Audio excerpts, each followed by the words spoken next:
Hello, everyone. We are going to be talking about MSG today.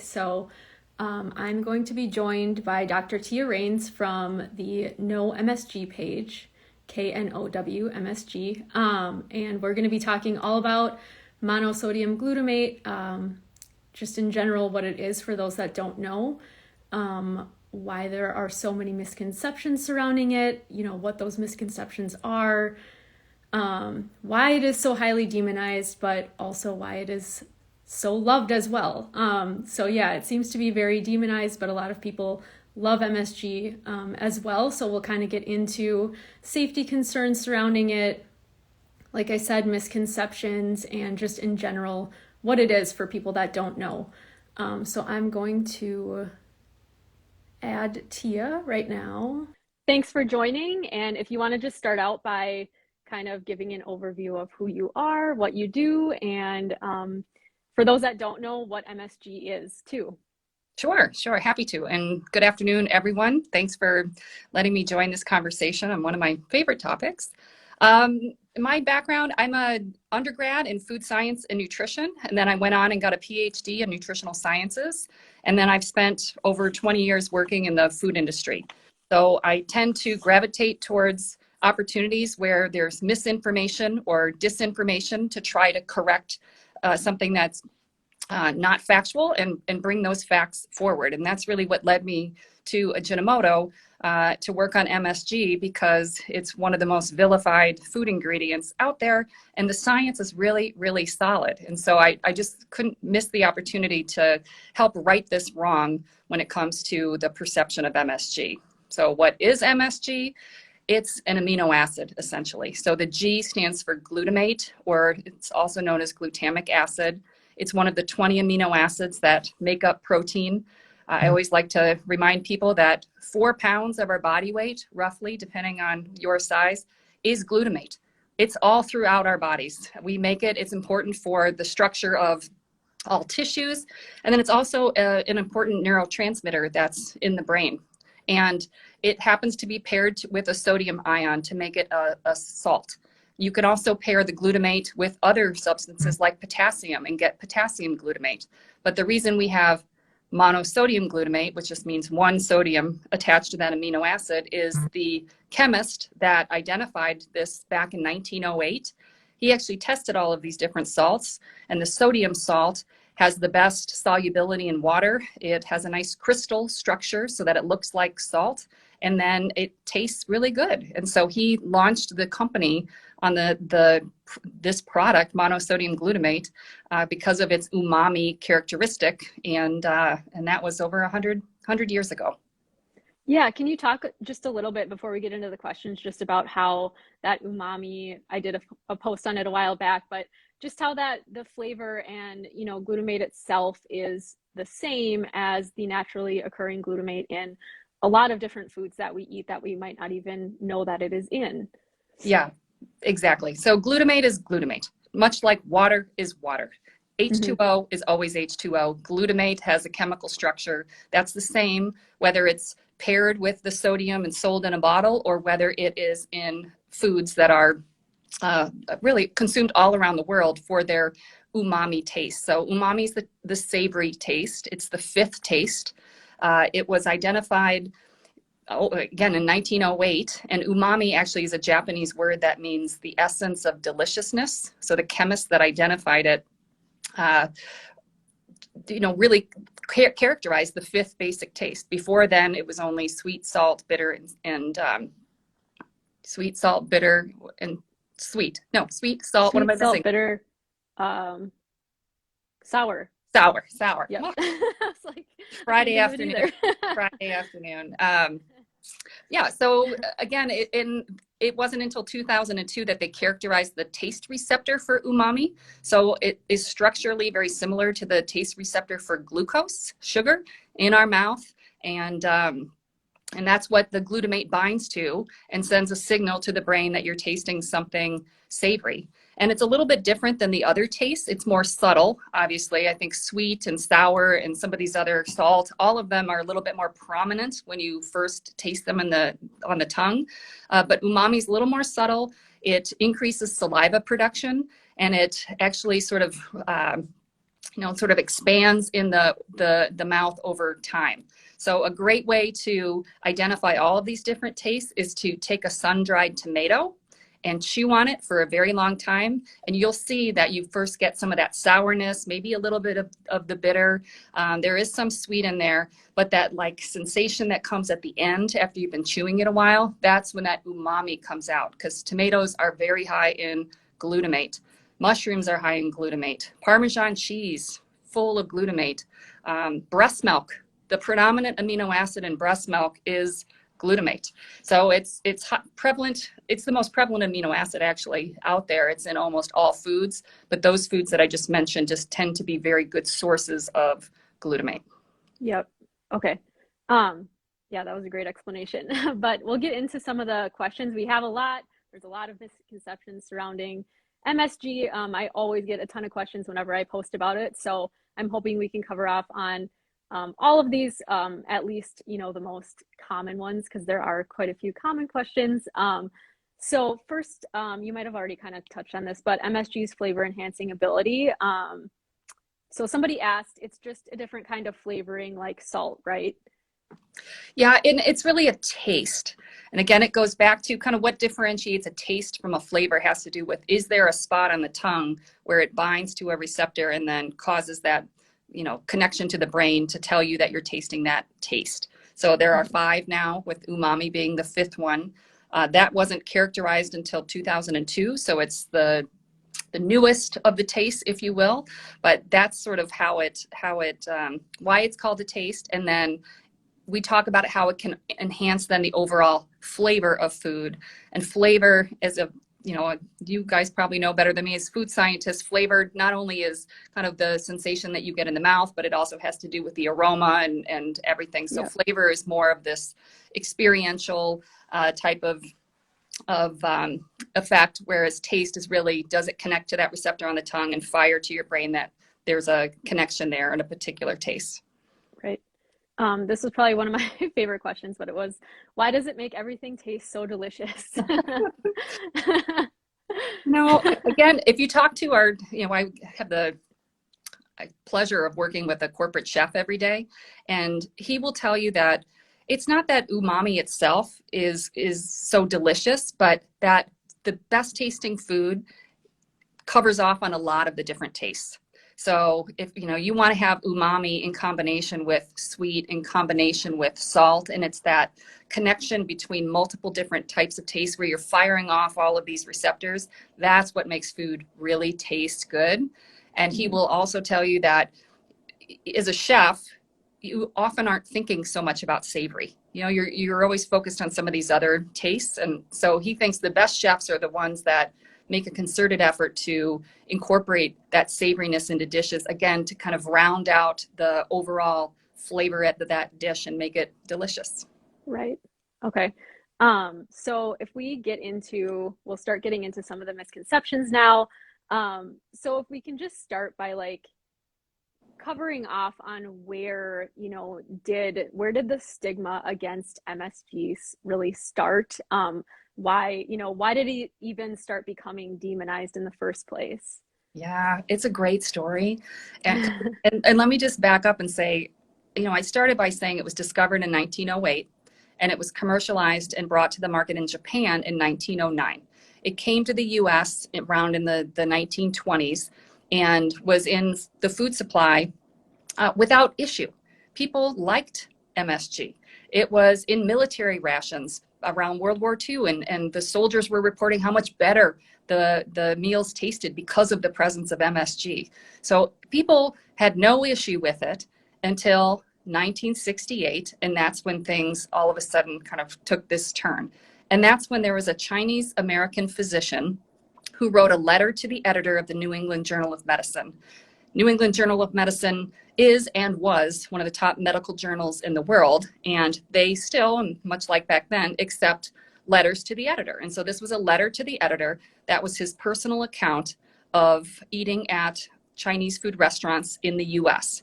And he talks about how he sometimes notices, these heart palpitations and sweating and numbness, and he doesn't know what it is. And he suggests in this letter that it could be the cooking wine that's used. It could be excessive salt that's used in food here in the US, or it could be the monosodium glutamate.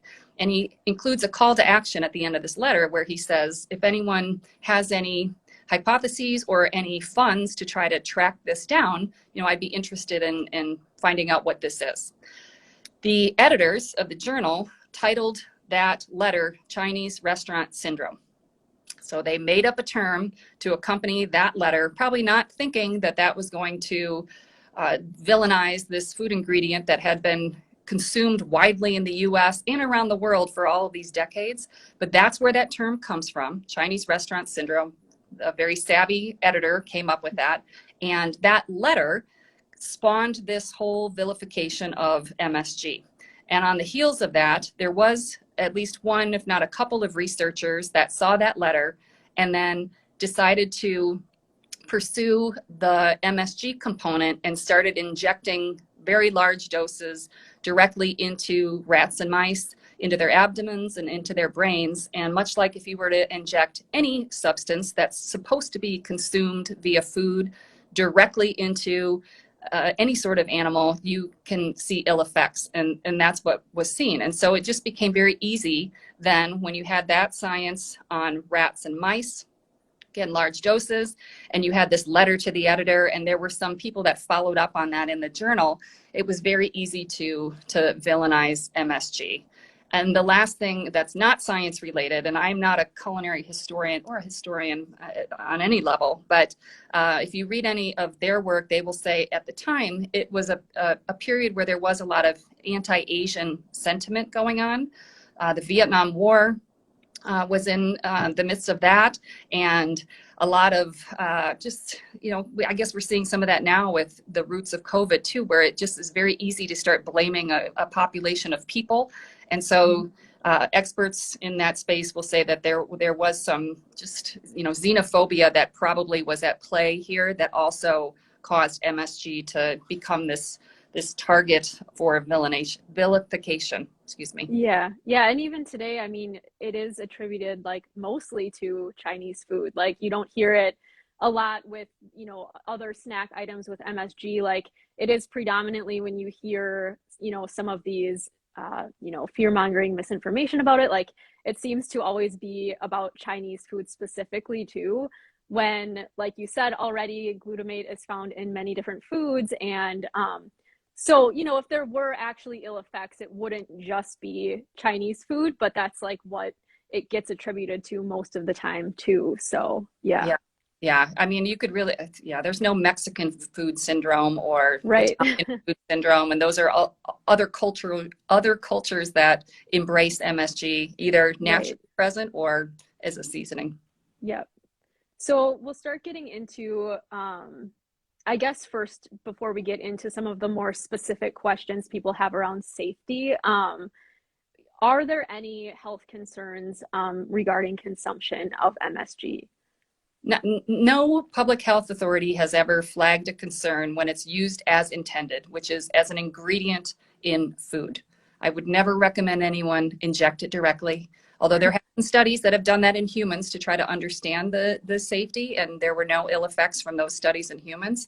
But again, and these are public health agencies around the world who have looked at all of the science and all drawn the same conclusion, which is it is safe for consumption when used as a seasoning in food. Right. So specifically, I've heard a lot of anecdotes of people saying that they're allergic to MSG. Is there such a thing as an MSG allergy or a sensitivity to MSG? Mm-hmm. There is not an allergy to MSG. Again, our body is making glutamate every single day, and it is part of our tissue structure, and it's also within our brain. And in fact, I had a Japanese boss when I first started this organization who, when he was growing up, his parents used to sprinkle all the food with MSG because they believed it would make the kids smarter because it is this neurotransmitter. Mm-hmm. Now, the MSG that you eat does not get into your brain. There's a blood-brain barrier. It's very separate. But again, it goes back to, it used to be a very seen very positively. And so it's unfortunate that we have this negativity around it. So it is not an allergen. It does not invoke an allergic response. On the question on sensitivity, it's always tough to answer that because, if you look at the scientific literature and in the studies that were done under, placebo-controlled blinded conditions, you don't see any sort of sensitivity to this ingredient any more so than the placebo when it's served in food. The exception to that is when you give very high doses, 10 times what is normally consumed in food on an empty stomach. Some people may not, that may not feel good to them, but any sort of ill effects are temporary and they're not harmful. That's not how we consume MSG anyway. It is a seasoning, and you would probably see the same thing if you were consuming 10 times more salt than is used in the food supply. That said, everybody's different. And so, I always hesitate to say, no, you don't feel that way, because you could have, be one of these rare people that may have a sensitivity. And, if that's true, then you would also have that sensitivity to all foods that have glutamate in them, which would mean foods where it's naturally present, like tomatoes and mushrooms and aged cheeses, as well as foods that incorporate it as an ingredient, such as ranch dressing, a lot of savory snacks, Doritos, a lot of different frozen food products. So if you truly have a sensitivity to glutamate, it would be something that you would notice anytime you would consume that amino acid. And I can't explain that because it's never been demonstrated in the scientific literature on who those people might be and what is the actual impact and what is driving that sensitivity. So it's labeled. If you think you have a sensitivity, then it's certainly something that is hard to avoid because it's so prevalent in the food supply, but certainly is possible. Yeah, and that's one thing too. You said it was labeled. I want to reiterate that too, because sometimes I do see some people saying that it's hidden in other ingredients, and specifically if MSG is added to food, it has to be labeled. So it's not being hidden in like natural flavors or spices. It has to be labeled separately if it's being added to food too. So if you did want to know if it was in there, you would just check the ingredient listing and it would have to be labeled. So correct, but it doesn't. We don't label if it like mushroom powder would be right, very that's high. true. Yeah. So Yep. I mean, I guess Yeah. you could say it's hidden in mushroom powder, but glutamate is everywhere, and so every single food product that contains some sort of protein element probably has a level of glutamate within there. Yep. Yeah. All right. So we kind of covered off on headache. Did we talk about headaches yet? Specifically, no. So I've heard, like that whole crossing the blood-brain barrier. You kind of already touched on that, but have there been studies done as far as like triggering migraines? I suffer from migraines, so I know how important it is to figure out trigger foods. But yeah, I mean, what does the evidence show specifically with headaches and migraines? Similar to the other evidence that there's no difference between MSG and not having MSG present in the studies. And in fact, that led the International Classification of Headache Disorders used to have MSG as a migraine stimulant or something that could cause a migraine, and they actually removed it from their book in 2018. So the evidence does not support that. I do, again, I get migraines too, and I wonder sometimes if it could just be, salt or other things that MSG sometimes gets connected with, but right. Again, it's labeled. So if you think it's a cause of migraines for you, then you can avoid it. Right. Yep. So addictiveness, does it make you crave more foods? That's a common question I always get with it as well. Yeah, it's interesting because I've done some work with appetite in the past. Some of my research was related to that. And there's been a number of studies on appetite with MSG. And if anything, in some of those studies, it shows that it suppresses appetite, makes you less hungry, more satisfied. And then there's an equal number of studies that say it doesn't have any impact at all, neutral compared to placebo. The only exception is there's been a couple studies in elderly. especially people that may have compromised taste, where it does increase salivation, and is one of these, and I don't understand kind of the taste receptor physiology enough to speak educatedly on this, but it makes the food taste better. So it does increase appetite in some of these elderly studies, but in a good way, in a way Right. that, these people had a compromised appetite or some sort of taste challenge. So that's Right. the exception, is in that older population. Yeah, I actually had somebody submit a comment saying, how cool is it? MSG helped keep me alive when chemo made everything taste metallic. So kind of that, like that still tasted good to them, and helped them eat more when they actually needed to be eating food, and it never, other stuff maybe didn't taste as good. So yeah. Yeah. Oh, interesting. So as far as, is it addictive? I had a few people ask that question. Yeah, I've never seen any evidence to suggest that it's addictive. Okay. Unfortunately, I think sometimes MSG is guilty by association because of Right. the foods that it's currently used in. And, it's probably not the MSG. It may be the foods themselves, or again, this just sort of guilt by association, unfortunately, I think hurts MSG's reputation. Yep. I've heard people say MSG is a stimulant like caffeine. Is this true?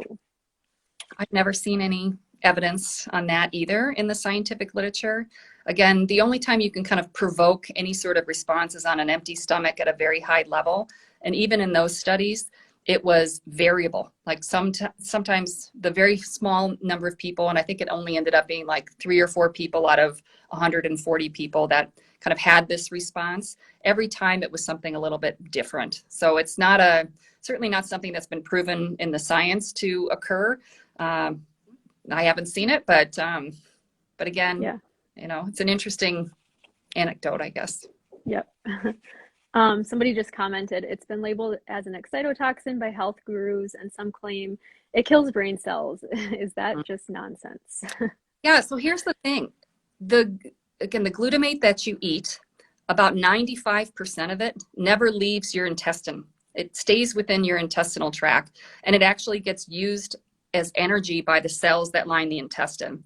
And that's probably why glutamate is so high in breast milk, because the GI tract of a developing infant is turning over so rapidly that those cells probably need this fuel source. And it also probably primes or has that taste exposure element. That's probably another reason it's there. But again, 95% of it never leaves the GI tract. And then the small amount that does get into the blood, it doesn't cross the blood-brain barrier. So if you just think about human physiology, something so important as a neurotransmitter in the brain is probably going to be highly and tightly regulated. And that's probably why, the blood-brain barrier does not allow glutamate from the bloodstream into the brain, because it's trying to tightly control the neurotransmitter function within the cell there. Yeah, I think sometimes people just read like the word excitotoxin and they assume it's really bad, but yeah, it's more than that. So that's not, I think if somebody sees the word toxin, they're just immediately like, oh, that's really bad, but that's not really the case. So MSG and sodium, is MSG high in sodium? And thoughts on the recent FDA salt minimization announcement? Yeah, well, on the FDA announcement, I'm a huge fan of reducing sodium in the diet. My roots are in nutrition, and right now we're over consuming as a population sodium by a gram in the US, and it's actually a global challenge as well. So I am very excited that FDA is kind of getting more involved in this discussion, and hopefully going to encourage more reductions in sodium within the food supply, because it's a significant issue here in the US. MSG wise, it's 12% sodium by weight compared to sodium chloride, which is more around 40% by weight. So yes, it's much lower in sodium. But what's interesting is that there's an interaction between the umami receptor in the mouth and the salt receptor. And so you can use MSG to reduce sodium by virtue of kind of that difference in the amount by weight, but also it fires that umami receptor, and it makes something taste more salty than it is. So there's been a ton of research done in this regard. You can get anywhere from a 20% conservatively up to a 60% reduction in sodium by using MSG to replace some of the salt. And the National Academies has come out and said that MSG is an effective sodium reduction tool, as well as said it's safe. And it's the perception, I think, that's limiting its potential within the food industry to be a tool that can be utilized to reduce more sodium. Again, it's not going to solve the sodium issue in the food supply, but it's not being utilized because of its reputation, which I just think is unfortunate. We're pursuing all of these other ways to be able to reduce sodium when we've got something that's been around for over 100 years that can be very impactful. Right. Yeah. And I think some people don't, I mean, you can buy it at the grocery store. You can flavor, your food with it instead of using salt. So it's easy to get and it's easy to use if if you use salt and you just replace that with it. So that can be a way to reduce sodium a little bit. So yeah, and I'm looking at the comments. It does boost the flavor of salt. So I would say right. if you're cooking with it, start with the MSG, just a little bit. You hardly need any MSG to have a big impact. And then once you've got the umami right, then you can come in with the salt, and that way you'll be using less salt. The other trick that we recommend is you can take your salt shaker and just do a 50-50 blend, 50% salt, 50% MSG, and use that in replacement of your salt shaker. And then every time you're salting your food, you're getting a 40% reduction in sodium. Right. Yep. That's a good idea. So MSG and cancer. I know I've seen claims. How are there claims that MSG is a carcinogen? Or are the claims that MSG is a carcinogen as spurious as those of artificial sweeteners? So I've talked a lot about artificial sweeteners and kind of how you were talking, like really high doses in rodents. Obviously you can find studies showing that it causes tumors in rodents and things like that. So I think that might be also where the claims with MSG come in. And are there concerns regarding it causing cancer in humans at the amounts that we would consume? I've never seen that. I've never seen any study linking the two. If anything, and there was just a study published, I think last week, was looking at MSG in people that are undergoing chemotherapy, people with head and neck cancers, and looking at it as a beneficial tool. Again, to the comment that somebody made about kind of getting through the chemotherapy period, that's actually being studied now. And it does appear to be helping people keep their appetite up and then helping them eat more. And then I've also seen some work being done in people that have dry mouth, either secondary to cancer treatment or secondary to some other condition, that because of the saliva production that is inherent to attaching to that taste receptor, that MSG can have a benefit there. But in terms of causing cancer, I've never seen even an animal study that is linking that. Yep. We're getting to the bottom of the questions that were submitted. So if anyone has any questions that we haven't answered yet, as you're watching, feel free to ask. I think there's a little question box or just the comment section, and I'll make sure to cover it. But so there was one question that said, my mom claims MSG affects her sleep and keeps her awake. Is that a thing? I've never seen that, but I don't know how that would be. Yeah, I can't come up with a rationale for why they would be linked together. Again, it's just an amino acid that causes an umami impact, but I don't know. That's a new one. I think we kind of covered. So just the last question I have here is, does it really affect the brain, nervous system development on toddlers?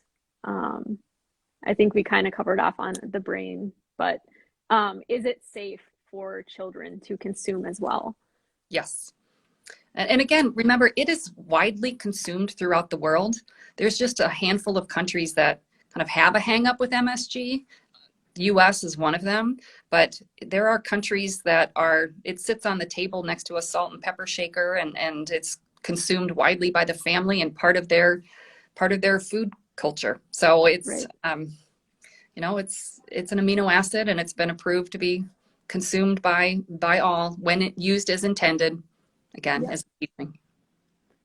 Somebody asked any MSG recipes or favorite ways to use it. And I know there's a lot more info on the No MSG page. I think they share some recipes and stuff, but do you have any personal favorites or favorite ways to use it?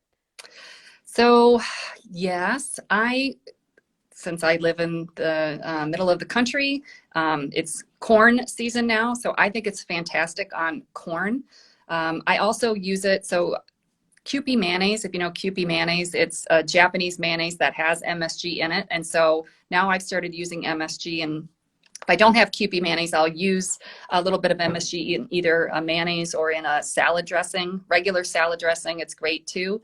And then I've almost stopped using salt on roasted vegetables and have just gone to MSG and then some sort of herbs or whatever I have on hand.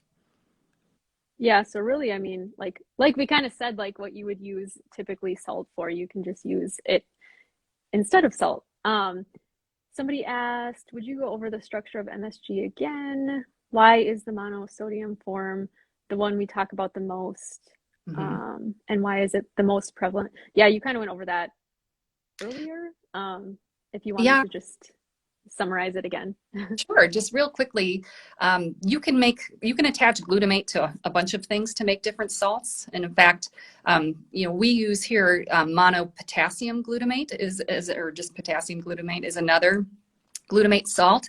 It has a very different impact in food. It doesn't have that saltiness because of the small amount of salt that MSG brings. But it has a little bit more metallic because of the potassium, but all these different salts are available out there and can be used. Why is the sodium version the one that is most prevalent? Well, it's because that's what has the best solubility. It tastes the best. It has the strongest umami flavor, and it was just that was what was first commercialized back in 1909. Right. Somebody asked, are there any analogs to MSG containing other amino acids? Not really sure what they mean by So that. well, you meaning are amino acid salts, different amino acid salts out there? I guess, yeah, like what you just kind of covered off on. Sure. I mean, yeah, there's not as a seasoning that I'm aware of, but certainly all amino acids have taste, which I never really realized until recently. There's only really two that are umami, and that's glutamate as well as aspartic acid. Some amino acids are sweet, like glycine. And so glycine is like in crab meat is high in glycine. That's why Okay. partially is why it has that sweetness. But most amino acids are sour and bitter, which is why if you're ever buying one of those branched chain amino acid drinks out there, often there's some sort of high intensity sweetener included because branched chain amino acids tend to be the bitter amino acids. And yes, you can Right. either have them as free amino acids or attached to another ion to create a salt from them. Right. Are there any reports of health benefits from using MSG? I would say just the function of reducing sodium. I think that's the benefit I Yeah, would. or like we kind of talked about too, like if you know, specific people that are having issues eating, Right. foods, and somebody else asked if it's linked with weight gain, and I would say like we kind of talked about already, like not necessarily in a negative way. If somebody's undergoing chemo and or is in an older population where they're not really eating enough to begin with, and it does help them eat more, then that it would, but that would be in a positive way.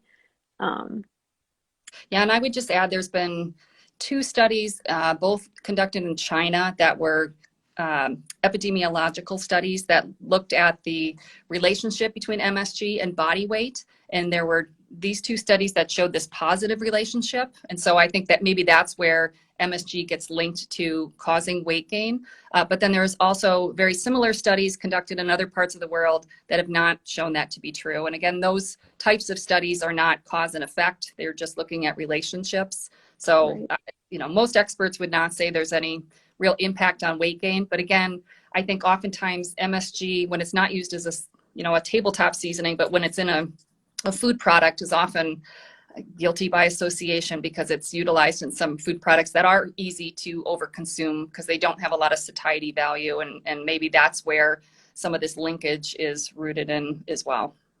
Yeah, I think that's a really good point too. I think a lot of people will kind of list like attributes of a category of products that predominantly would have MSG, and they say, like those are the effects of MSG itself, whereas, just because it is potentially used in those foods more than other foods, that doesn't mean like the MSG itself is causing those things, or is the thing making it, making people eat a lot of it or something like that. So I think that's a good point. Like, just because it is an ingredient in something, it doesn't mean that anything that's attributed to those foods is like because of the MSG. Let me check to see. I think there's another. Does the glutamate ion taste different to the unionized glutamic acid? Well, glutamic acid has a particular taste to it. It is acidic tasting. MSG, because again, it's stimulating these other receptors, it has more umami, salty. So they're all slightly different. And actually, we do a lot of taste testing, and we'll do it in mayonnaise because it's a great food to be able to showcase what does glutamic acid taste like versus MSG versus potassium glutamate, all slightly different, but all umami, just different forms of umami. Right. I'm just going to check. I think we're getting a lot of questions we already answered from people that just joined. Was there anything that you can think of that we didn't, any misconceptions that we didn't cover off on? I mean, I think the most common ones I see are, headaches, if it's addictive, if it's safe, which we, covered off on. Is there anything else that you want to add about MSG, or yeah, I don't know. I guess just to reiterate everything we sort of talked about, I think there's potential value here for this ingredient as a sodium reduction tool that can have an impact in certain categories of food. And I hope that one day we can get to that point where people will embrace it as a seasoning, which is what it is. It's a seasoning. Right. And in terms of the long-term effects, maybe I'll just respond to that. Again, it's been consumed since 1909 in the food supply, and there's been no indication that there's any sort of long-term impact. And all you would have to do is look at certain countries around the world. Japan has a very high intake of MSG, Taiwan, a lot of Asian countries, a lot of African countries, and there's certainly no indication that there's any sort of negative health impacts from that ingredient. Right. Yeah. I mean, I think it's helpful. I mean, I had a ton of misconceptions 10 or so years ago regarding it, and, I wasn't sure if I should be eating it or not. So if you are, avoiding it, based on a lot of these misconceptions, there really isn't any reason to be specifically avoiding it. And just kind of like we've gone over already, you have glutamate in your body, you're consuming it in other foods. And so, yeah, I mean, it's the same glutamate that's in these other foods, the same glutamate that's in your body already. So, I would just say, like, there's no real reason to be afraid of it. If it was something you were misinformed about in the past, like I was. Let's see. I don't think we have any other questions that we haven't answered. If anybody has any questions after, I'll save this to my page. But if anyone has any questions, like after watching this, feel free to comment on my post as well. And No MSG also has a ton of great resources as well. They'll be tagged in this video too. So if anyone has specific questions we didn't answer, they have a lot of great resources. I'm sure they have something on their website that answers your question. But yeah, I think we kind of covered it all. Unless you have anything else to add, I think. No, thanks for the engagement, and I'm always available to answer any additional questions, so don't hesitate to reach out for clarification. Yeah, I can pass on any questions to you if I get anything that I can't answer. But yeah, thanks for joining. And I think, yeah, this was great information. So thank you. Great. Thank you. All Bye. right. Bye.